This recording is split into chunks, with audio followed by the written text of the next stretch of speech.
నమస్కారం. లక్ష్మి చెప్పే కథలకు స్వాగతం. వీణులతో వీక్షించటానికి సిద్ధం కండి. ప్రియ సఖులు, ఇప్పుడు మనం సుప్రసిద్ధ రచయిత్రి శ్రీమతి ఉన్నవ విజయలక్ష్మి గారు రచించిన ఆచరణలో అభ్యుదయం అనే ఓ నవలను ధారావాహికంగా విందామండి. ఈ నవల 1960వ దశకంలో ప్రచురింపబడింది. ఇప్పుడు మొదటి భాగం మొదలు పెడుతున్నానండి.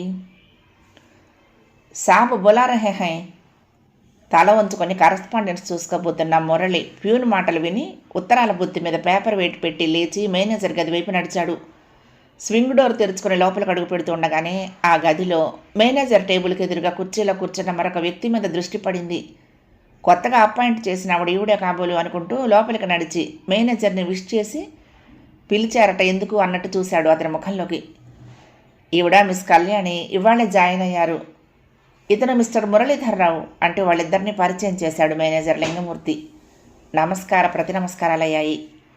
ఈవిడికి సీటు చూపించి పని అది అప్పగించండి మురళితో చెప్పి, ఇంక నువ్వు వెళ్ళి పని చూసుకో అన్నట్టు కళ్యాణి వంక చూశాడు లింగమూర్తి. ఓకే సార్ అని మురళి. ఆ తర్వాత మేనేజర్ దగ్గర సెలవు తీసుకుని కళ్యాణి యువతల హాల్లోకి వచ్చేశారు.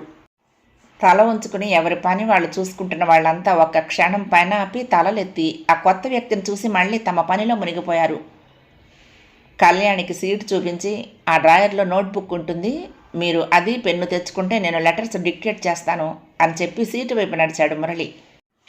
కళ్యాణి లెటర్ ప్యాడ్ తీసుకువెళ్ళి ఉత్తరాలు రాసుకుని వచ్చి టైప్ చేయడానికి ఉపక్రమించింది. ఈ రకం ఉద్యోగం తనకి కొత్త, అందులోనూ మొదటి రోజు. కళ్యాణికి ఏమిటో బెదురుగా చేతులు వణుకుతున్నట్టుగా ఉంది. ఇంత కంగారులో తప్పులు వస్తాయేమో, మొదటి రోజు తప్పులు చేస్తే ఏమనుకుంటారో అని ఓ పక్క నుంచి కాస్త బెదురుగా ఉన్నా, ఇవాళకి కాస్త నిదానంగా పనిచేసి టైం ఎక్కువ తీసుకున్నా ఎక్కడైనా పొరపాటు వచ్చినా సర్దుకుపోయేలాగానే ఉన్నాడు ఈ మురళీధర్రావు అని తనకు తానే కాస్త ధైర్యం చెప్పుకుంది. మొదటి పరిచయంలోనే అతనంటే ఓ మంచి అభిప్రాయం ఏర్పరచుకున్న కళ్యాణి. లంచ్ అవర్లో మిగిలిన వాళ్ళతో కూడా పరిచయం అయింది కళ్యాణికి.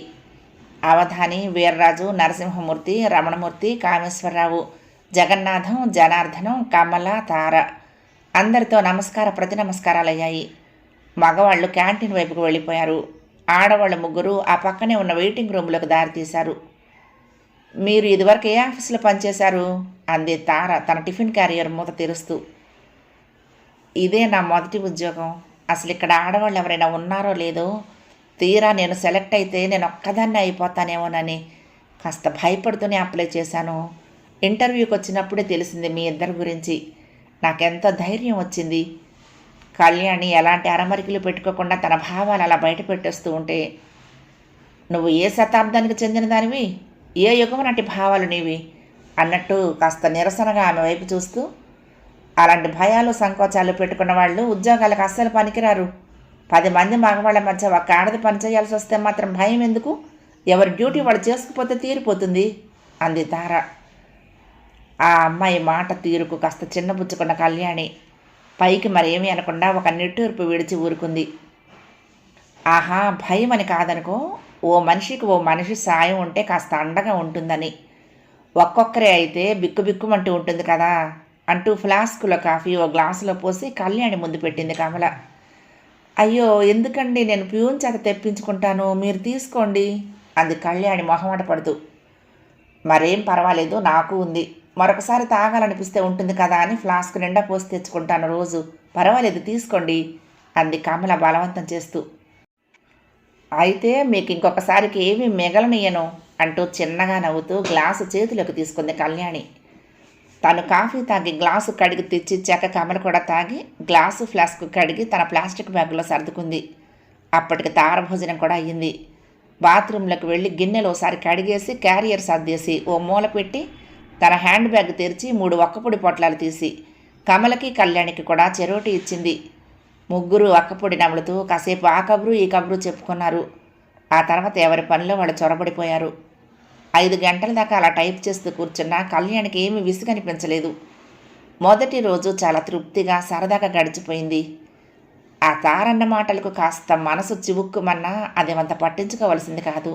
కొంతమంది మాట తిగిరే అంత, వాళ్ళు అనదలుచుకున్నదేదో మొహం మీదే గబుక్కున అనేస్తారు అనుకుంటూ ఆఫీసు గేటు దాటి బస్ స్టాప్ వైపు అడుగులు వేసింది కళ్యాణి. 4 రోజులు గడిచిపోయాయి. ఉదయం ఆఫీస్లో ఎప్పటిలాగే కళ్యాణికి లెటర్స్ డిక్టేట్ చేసి, ఇదిగో ఈ హెవీ ఇంజనీరింగ్ వాళ్ళ ఉత్తరం చాలా అర్జెంటు, ఈ పూట పోస్టులో వెళ్ళిపోవాలి, ముందు ఇది టైప్ చేసి ఇచ్చేసేయండి అన్నాడు మురళి. అలాగే అని చెప్పి వెళ్ళి తన సీట్లో కూర్చుంది. Letter head, carbon paper, copy paper గుర్తుపెట్టి టైప్ రైటర్కు బిగించింది. చూపులు తను రాసుకొచ్చిన ఉత్తరం మీద ఉన్నాయి. వేళ్లు టకటక ఆ మ్యాటర్ను టైప్ చేస్తున్నాయి. కానీ కళ్యాణి ధ్యాస మాత్రం వాటి మీద లేదు. ఇవాళ ఉదయం లేచిన దగ్గర నుంచి కళ్యాణి మనసు ఎలాగో ఉంది. ఏవేవో ఆలోచనలు, జ్ఞాపకాలు అడ్డుదిడ్డంగా అల్లుకుపోయి తలంతా బరువెక్కిపోయేలా చేస్తున్నాయి. అలా ఆ ధోరణిలో పడి కొట్టుకుంటూ పరధ్యానంగా టైప్ చేస్తున్న కళ్యాణి దగ్గరకు ప్యూన్ వచ్చి నిలబట్టంతో తల తిప్పి చూసి చిరాగ్గా మొహం ముడుచుకుని, నువ్వెందుకు వచ్చావు అన్నట్లు చూసింది. ఆ అర్జెంట్ ఉత్తరం పూర్తయితే ఇమ్మన్నారు అన్నాడు యాదగిరి. కళ్యాణి ఈసారి తల తిప్పి చూసింది. అవును, నేనే పంపించాను, త్వరగా పూర్తి చేసి ఇవ్వండి అన్నట్టున్నాయి మురళి చూపులు. చివరి 2 లైన్లు కూడా గబగబా టైప్ చేసి ఉత్తరం పూర్తి చేసి కాగితాలు పైకి తీసి యాదగిరి చేతికిచ్చింది. అతను వెళ్ళిపోయాక మరొక ఉత్తరానికి పేపర్లు బిగిస్తూ యథాలాపంగానే మురళి సీటు వంక చూసింది. పక్కుమని రాబోయిన నవ్వు నాపుకోవడానికి ప్రయత్నిస్తూ అరచెయ్యి నోటికి అడ్డం పెట్టుకుంటున్నాడు మురళి. కానీ అతని కళ్ళల్లో, మొహంలో అదొకలాంటి నవ్వు. పసివాళ్ళు అమాయకంగా ఏ తప్పో చేస్తే వాళ్ళని దండించాలనే సంగతి కూడా మర్చిపోయి ముచ్చటగా, వినోదంగా ఆ పన్నే చూసి నవ్వుకుంటున్నప్పటి భావాలు అందంగా దోబూచులాడుతున్నాయి. కళ్యాణి బిత్తరపోతూ లేచి వెళ్ళి, ఎక్కడైనా పొరపాటు దొర్లిందా అండి అని అడిగింది భయపడుతూనే. మురళి సమాధానం చెప్పకుండా ఆ ఉత్తరం ఆమెకు కనిపించేలా కాస్త ముందుకు జరిపాడు. చూస్తూనే కళ్యాణి ఉలిక్కిపడింది. అసలే పరధ్యానంగా టైప్ చేసిన తను దాన్ని ఒక్కసారైనా చదవకుండా కనీసం దాన్ని చేతిలోకి తీసుకొని చూడకుండానే అలాగే ఇచ్చేసింది హడావుడిగా. ఇప్పుడు చూస్తుంటే ఏముంది, ఉత్తరం నిండా క్వశ్చన్ మార్కులే. దాన్ని చూస్తే ఎవరికైనా నవ్వొస్తుంది. నవ్వే అన్న మాట ఏమిటి, మూడ్ సరిగ్గా లేకపోతే చిరాకుతో చిందులు తొక్కుతూ ఆ ఉత్తరం నా మొహాన గిరవాట వేసేవారు మరొకరైతే అనుకుంది. కామా టైప్ చేయాల్సిన దగ్గరంతా మీరు క్వశ్చన్ మార్క్ టైప్ చేసేశారు అన్నాడు మురళి ఆమె చేసిన పొరపాటు తెలియచెప్తున్న ధోరణిలో. అతని మాటల్లో చిరాకు, హేళన లాంటివేమీ లేకుండా యథాలాపంగా చెప్తున్నట్టే ఉంది. ఈసారి జాగ్రత్తగా చేసి తీసుకొస్తా. సిగ్గుతో చితికిపోతూ ఉత్తరం చేతిలోకి తీసుకుపోయింది. ఇవాళ మీ ఒంట్లో బాగుండలేనట్టుంది. వ్యక్తిగతమైన ప్రశ్న రావటంతో తలెత్తి చూసి, ఆహా, అంత అనారోగ్యమేమీ కాదు, కాస్త తలనొప్పిగా ఉంది అంటూ నసిగేసింది. నేను ఇందాక మిమ్మల్ని చూడగానే అనుకున్నాను, ఇప్పుడు ఈ ఉత్తరం చూస్తూ ఉంటే ఆ తలనొప్పి మరీ భరించలేనంతగా ఉందేమో అనిపిస్తోంది. ఇది నేను టైప్ చేసేస్తానులేండి అంటూ అతను కుర్చీలో నుండి లేచాడు. అబ్బే, ఎందుకు, నేనే మరొకసారి జాగ్రత్తగా చేసి తీసుకొస్తా అంది కళ్యాణి ఎంతగానో నొచ్చుకుంటూ. మరేం పర్వాలేదు, ఇది అర్జెంటుగా వెళ్ళిపోవాలి, నేను చేసేస్తాను. మిగతా ఉత్తరాలన్నీ మీరు నిదానంగా పూర్తి చెద్దురు గాని అంటూనే కళ్యాణి సీట్లోకి వెళ్ళి కూర్చున్నాడు. ఆమెకు మరొక మాట మాట్లాడటానికి అవకాశం ఇవ్వకుండా. అతను టైప్ రైటర్కి కాగితం బిగుస్తూ ఉంటే తప్పు చేసిన దానిలా బిడియంగా ముడుచుకుపోతూ పక్కనే ఉన్న మరో కుర్చీలో కూర్చుంది. అంతసేపు అతని సీటు దగ్గర బాధాకాని వేసుకున్నారు. ఇంక ఇప్పుడు ఈయనగారు ఆవిడ పని చేసి పెడుతున్నాడు, చూసావా ఇవేంత అన్నట్టు తార కన్ను గిలికింది కమలకేసి చూస్తూ. సరిగ్గా అలాంటి భావాన్ని వ్యక్తం చేస్తూ రమణమూర్తి కామేశ్వరరావును చూసి చిన్నగా నవ్వాడు. హాలుకి అటుపక్కగా ఉన్న సీట్లో ఉండే అవధానికి రమణమూర్తి సంజ్ఞలు చేయటం, ఓ వంకర నవ్వు విసరటం కనిపించింది. కానీ అసలు విషయం అర్థం కాలేదు. అందుకే పని కట్టుకుని లేచొచ్చి రమణమూర్తి చెవిలో గుసగుసలాడి అసలు సంగతి తెలుసుకొని ఆ దృశ్యాన్ని ఓసారి కళ్ళారా చూసి తలాడించుకుంటూ తన సీట్లోకి వెళ్ళిపోయాడు. ఆ అమ్మగారు అప్పుడే అలసిపోయారలా ఉంది, అయ్యగారు సాయం చేస్తున్నారు అంటూ జగన్నాథం చెవి కొరికాడు విషయమంతా చెప్పి. పోనీలే, ఇప్పుడు నీకేమిటి బాధ అన్నాడు జగన్నాథం విసుగ్గా కనుబొమ్మలు చెట్లిస్తూ. అవధాని నోరు మూసుకున్నాడు. తార వెకిలి నవ్వు. దీని అర్థం ఏమిటో నీకు తెలుసా అన్నట్టు కళ్ళు తిప్పటం అది చూస్తే కమలకి ఒళ్ళు మండింది. ఆమెకి వాళ్ళ తలనొప్పో చెయ్యి నొప్పో వచ్చి ఉంటుంది. అతను పనిలో కాస్త సాయం చేయబోయాడు. ఈ మాత్రం దానికి ఏదో విడ్డూరం జరిగిపోయినట్లు ఇదవటం ఎందుకు? అయినా నువ్వు విస్తుపోవటంలో ఆశ్చర్యం లేదులే. నువ్వు ఉద్యోగంలో చేరిన కొత్తలో ఆ మురళీధర్రావుతో అవసరం ఉన్నా లేకపోయినా ఏదో కల్పించుకొని మాట్లాడాలని, అతని దృష్టిని నీ వైపుకు ఆకర్షించుకోవాలని ఎంత తాపత్రయపడలేదు. కానీ ఈ ఆఫీసులో తార అనే ఒక వ్యక్తి ఉంది అనే గుర్తింపైన లేనట్లు అతను ఉండిపోవటంతో చివరికి నిరాశ చేసుకున్నావు. ఇప్పుడు ఈ కళ్యాణిని చూస్తుంటే నీలో అసూయ తలెత్తుతోంది. నిజం చెప్పాలంటే ఆ రావు గారిని నీ పక్కన ఊహించుకోవాలంటేనే నా మనసు ఎదురు తిరుగుతుంది. కాకి ముక్కుకు దొండపుండులా ఉంటుంది మీ కాంబినేషన్. ఎంచక్క కళ్యాణి అయితే యథేచ్ఛగా సాగిపోతున్న ఆలోచనలకు నవ్వుకుంటూ, నిజంగా వాళ్ళకి అలాంటి అభిప్రాయం ఉందో లేదో కానీ ఆఫీసులో మాత్రం కాస్త అలజడి బయలుదేరింది అనుకుంది కమల. మిగిలిన స్టాఫ్ మొహాల్లో ముద్ర వేసుకున్న క్వశ్చన్ మార్కులు కరిగిపోకుండానే మురళి ఉత్తరం పూర్తి చేసి కాగితాలు చేతిలోకి తీసుకుని లేచి నిలబడ్డాడు. మీకు చాలా శ్రమించాను, థ్యాంక్ యూ అంది కళ్యాణి మెల్లగా. మురళి సమాధానం చెప్పలేదు. అతి సున్నితంగా పెదవులు విడి విడనట్లు ఒకసారి నవ్వి ఊరుకున్నాడు. త్రుటికాలం అతని ముఖంలోనూ పెదవుల మీద తొణికిసలాడిన ఆ చిరునవ్వులో పర్వాలేదు, శ్రమే ఉంది అన్న భావం ఒక్కటే కాదు, మరేదో అభిమానం, అంతకు మించిన ఆత్మీయత స్పష్టం అవుతున్నాయి. కళ్యాణి గుండెలు ఒక్కసారిగా ఎలాగో కొట్టుకున్నాయి.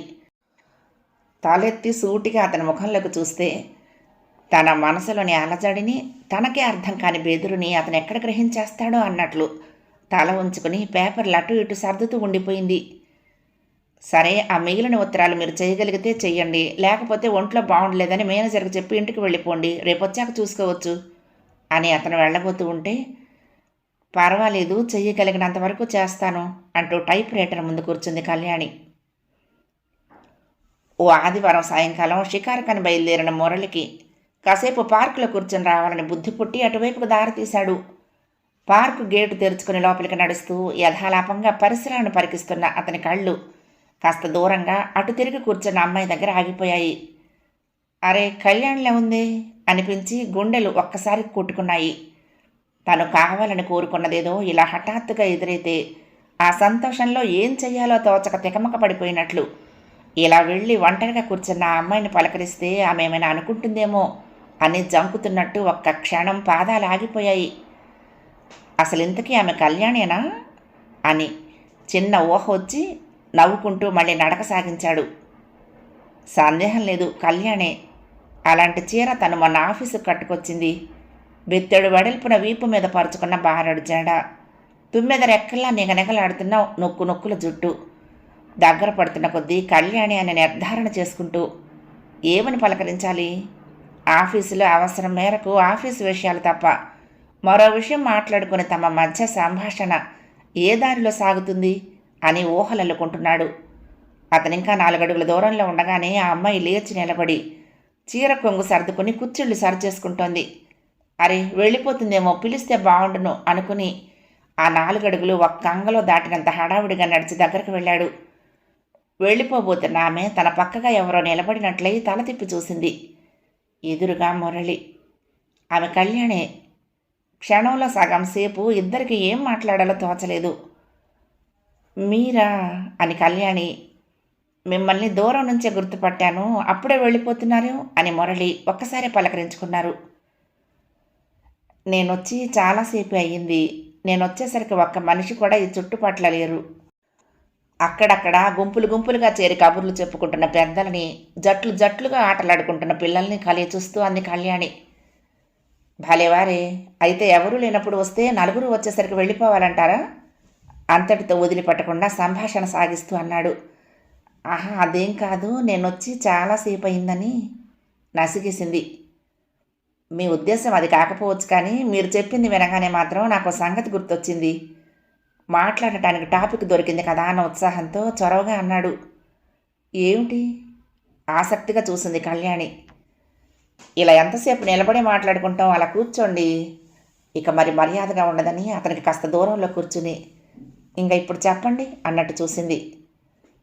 అబ్బే, పెద్ద విశేషం ఏమీ కాదు, కానీ మా బాలాంబ పిన్ని చదువు సంగతి గుర్తుకొచ్చింది. మా పిన్ని అంటే మా అమ్మ చిన్న అన్న కూతురు. తల్లిదండ్రులకు ఒక్కతే. మా చిన్న తాతగారు జిల్లా కలెక్టర్గా రిటైర్ అయ్యారులేండి. లేక కలిగిన ఒక్కగానొక్క బిడ్డ. తండ్రి పెద్ద హోదాలో ఉన్నాడు. చేతి నిండా నౌకర్లు, ఇంటి నిండా బంట్రోతులు. మా పిన్నికి కావలసినంత గారాబం జరుగుతూ ఉండేది. ఆవిడ కా అంటే కా, కీ అంటే కీ. ఆవిడ గుర్రాన్ని చూపి గాడిద అంటే అందరూ అలా అనాల్సిందే అన్నంత అపురూపంగా పెరిగింది. ఇంట్లో తల్లిదండ్రులని, నౌకర్లని అలా తన ఇష్టం వచ్చినట్లు ఆడించే పిన్ని బయట ప్రపంచంలో మాత్రం చాలా పిరికిగా, భయస్థిరాలిగా ఉండేది. తన మానాన తను ఏవో బొమ్మలు అవి పెట్టుకుని ఒక్కతే ఇంట్లో ఆడుకోవటమే కానీ 10 మంది స్నేహితురాళ్ళని పోగేసుకోవటం, అందరి ఇళ్లకు వెళ్ళటం అది ఉండేది కాదు. చదువు కూడా మాస్టర్ ఇంటికొచ్చి చెప్తూ ఉండేవారు.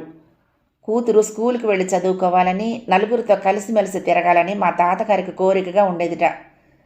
అంచేత ఎలాగో మంచి మాటలు చెప్పి బ్రతిమాలుకుని చివరికి స్కూల్లో చేరటానికి ఆవిడ్ని ఒప్పించారుట. అయితే మా పిన్ని ఊరికే ఒప్పుకోలేదు, ఓ షరతు కూడా పెట్టిందిట.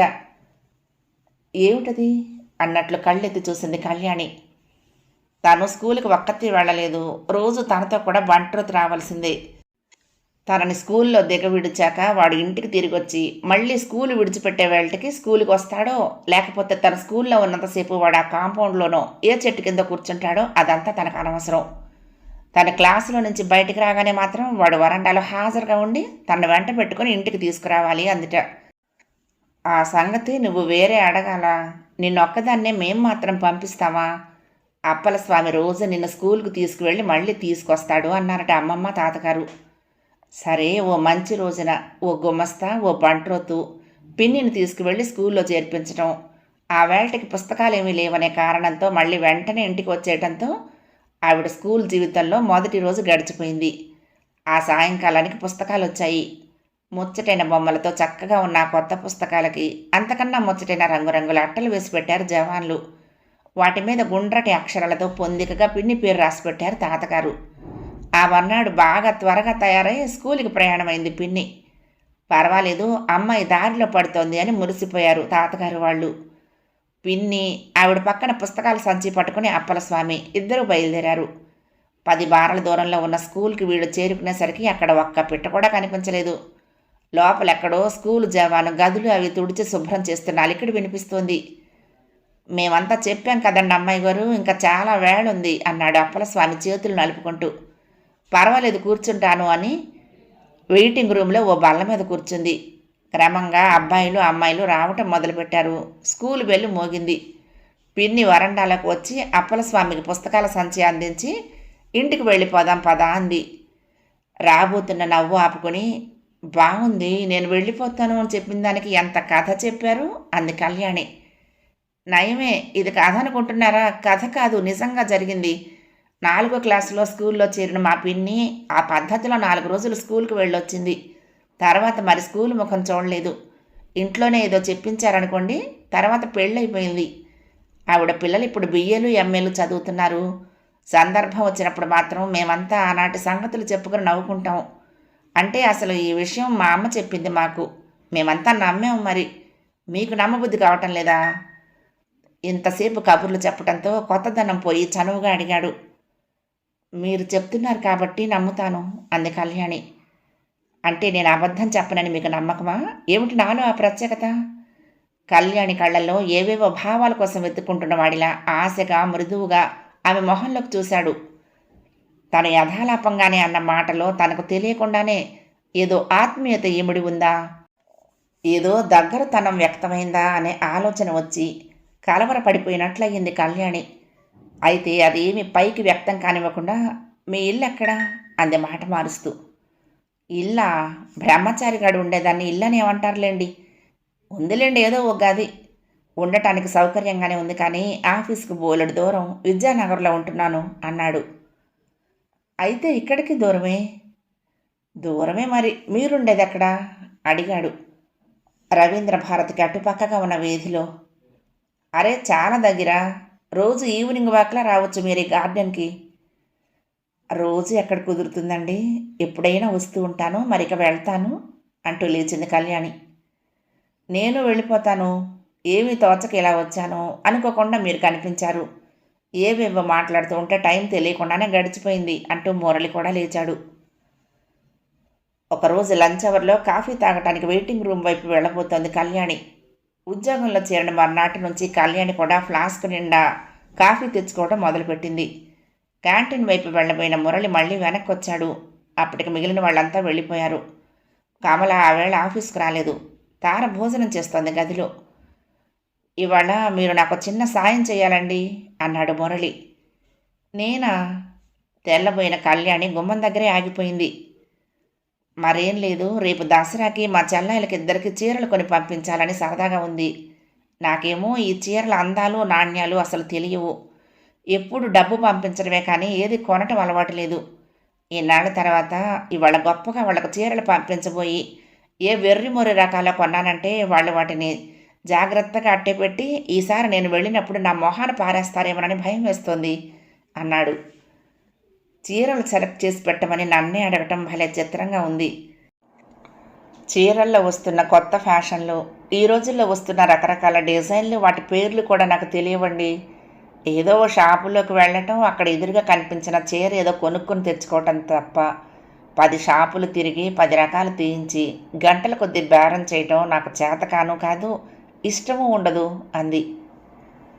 మరేం పర్వాలేదు, మీరు ఏది బాగుందంటే అదే తీసుకుంటాను అని అంతలోనే మరేదో ఆలోచన వచ్చినట్టు, లేకపోతే మీ చేతికి డబ్బిస్తాను, మీరే తెచ్చిపెట్టండి అన్నాడు.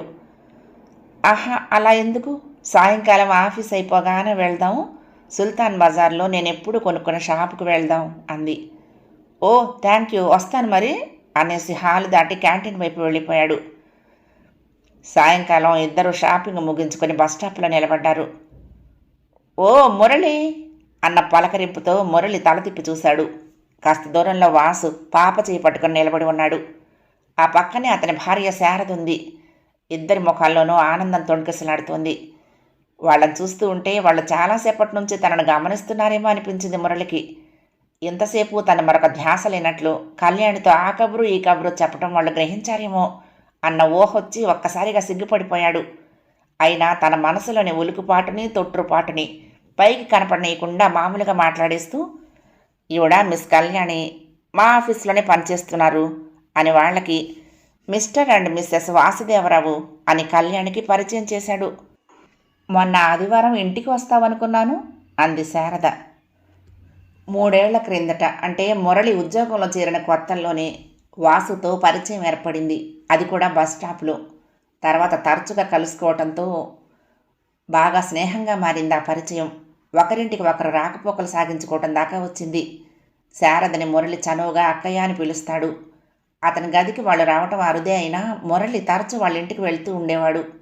ముఖ్యంగా ఆదివారం సాయంకాలం అక్కడికి వెళ్ళి శారద పెట్టిన టిఫిన్ తిని కాఫీ తాగి, వాళ్ళకి వేరే మరే ప్రోగ్రాము లేకపోతే కాసేపు అక్కడే బాతాకాని వేయటం పరిపాటైపోయింది. మధ్యలో ఎప్పుడైనా 1-2 వారాలు అతను వెళ్ళకపోతే వాళ్ళు గుర్తుంచుకుని మరీ అడుగుతారు. అలా అడిగిన ప్రతిసారి మరొక ఫ్రెండ్ వచ్చాడనో, అనుకోకుండా సినిమా ప్రోగ్రాం పడిందనో టకీమని సమాధానం చెప్పగలిగే మురళి ఇవాళ శారద అడిగిన ప్రశ్నకు సమాధానం ఏం చెప్పాలో తోచక ఒక్క క్షణం తబ్బిబ్బు పడిపోయాడు. ఆవేళ అనుకోకుండా పార్కుకు వెళ్ళానని, అక్కడ అదృష్టవశాత్తు కళ్యాణి కనిపించిందని, ఆమెతో కబుర్లు చెప్తూ కూర్చుంటే మరెవరూ కూడా గుర్తు లేకుండా పోయారని చెప్పటానికి మొహమాట పడిపోయాడు. ఇంతలోనే ఆపద్బాంధవుడిలాగా బస్సు వచ్చాగింది. ఓ 4 ప్యాసింజర్స్ను దింపి క్యూలో ముందుగా ఉన్న 4 ఎక్కించుకుని వెళ్ళిపోయింది ఆ బస్సు. ఆ హడావుడిలో అతను సమాధానం చెప్పలేదన్న సంగతిని వాళ్ళు మర్చిపోయారు. మరొక బస్సు వచ్చేసరికి ఎంతసేపు అవుతుందో, మేము రిక్షాలో వెళ్ళిపోతాం అంది శారద.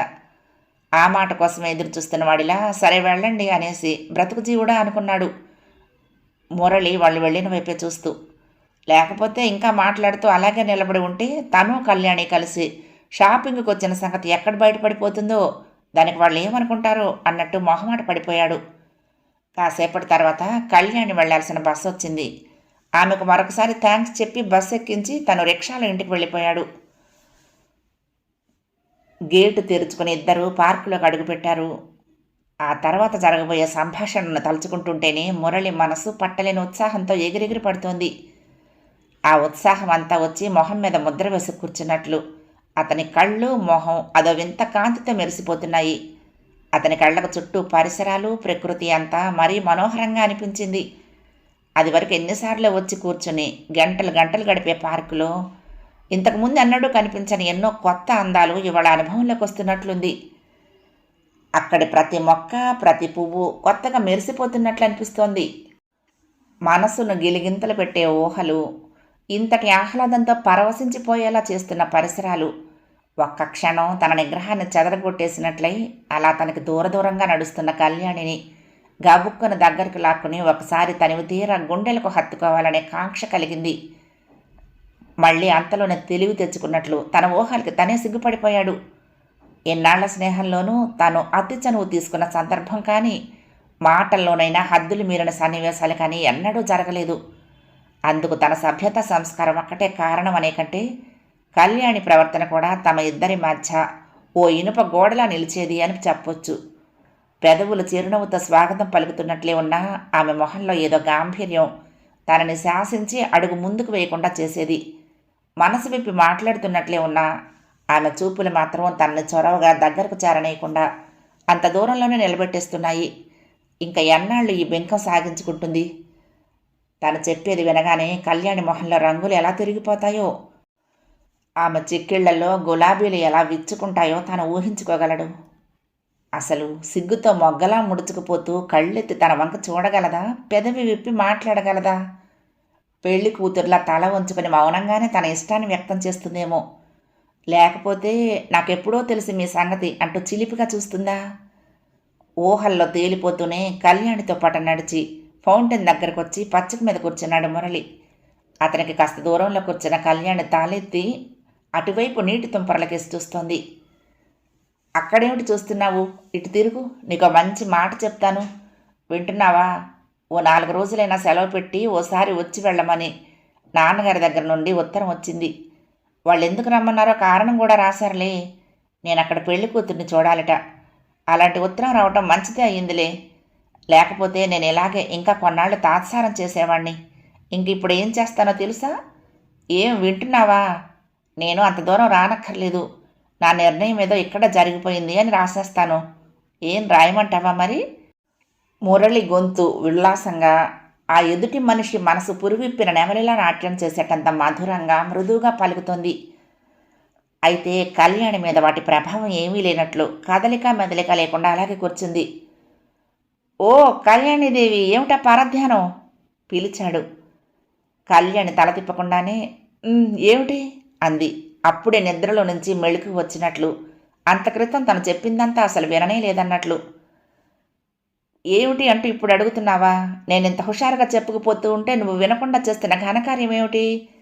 చిరుకోపం నటిస్తూ చేతికి అందిన గడ్డి పరకలు తుంపి కళ్యాణి మీదకు విసిరాడు. మెల్లిగా తల తిప్పి మురళి కళ్ళల్లోకి చూసింది కళ్యాణి. అతను అనుకున్నట్లు, అతను ఆశించినట్లు కళ్యాణి చూపుల్లో చిరునవ్వు చిలిపితనం చిందులాటం లేదు. ఆ కళ్ళు సిగ్గు బరువుతో వాలిపోవటం లేదు. ఆ క్షణంలో తను చూస్తున్న కళ్యాణికి, ఇన్నాళ్ళు తనకు పరిచయమైన కళ్యాణికి అసలు పోలికే లేదేమో అనిపించింది. సాయంకాలపు పల్చటి నీరెండలో పసిమి ఛాయలో మరీ అందంగా మెరిసిపోతూ ఉండే కళ్యాణి మొహం ఇవాళ దైన్యానికి ప్రతిరూపుగా ఉంది. తనను కవ్వించి రెచ్చగొట్టకపోయినా ఆదరంగా అభిమానంగా పలకరించే ఆ కళ్ళల్లో అసలు జీవకళ అన్నదే లేనట్లు గాజు బుడ్లలా ఉన్నాయి. మురళి ఎలాగో అయిపోయాడు. ఆశాభంగంతో పాటు ఆశ్చర్యంతో అతనికి ఒక క్షణం నోట మాట రానట్లే అయ్యింది. సారీ కళ్యాణి, నా ధోరణిలో నేను చెప్పుకుంటూ పోయానే కానీ నువ్వు వింటున్నావా లేదా అనైనా ఆలోచించలేదు. వచ్చేటప్పుడు ఉన్న సరదా క్రమంగా దూరం అయిపోయి నువ్వు ముభావంగా ఉండిపోయావు అనే విషయాన్ని కూడా గమనించలేకపోయాను. చెప్పు, దేని గురించి నువ్వు దిగులు పడుతున్నావు? ఆ ఆలోచనలతో ఇలా నువ్వు ఒక్కదానివే తల బద్దలు కొట్టుకోకపోతే నాతో కొంచెం చెప్పరాదా? కళ్యాణి నోటితో చెప్పించాలని అడిగాడే కానీ ఆమె దేని గురించి ఆలోచిస్తుందో అతనికి చూచాయిగా అర్థమైపోయినట్లే ఉంది. ఇన్నాళ్ళు మన మధ్య కులాల ప్రసక్తి రాలేదు. ఒకవేళ ఇప్పుడు అదే ఒక అభ్యంతరంగా నిలిచినా నేను దాన్ని లక్ష్య పెట్టదలుచుకోలేదు అని స్పష్టంగా చెప్పేస్తాను. మనసులు కలిసిన తర్వాత కులాలు ఎప్పుడూ ప్రతిబంధకం కావు అని కళ్యాణికి నమ్మకం కలిగేలా బుజ్జగించి చెప్తాను అనుకున్నాడు.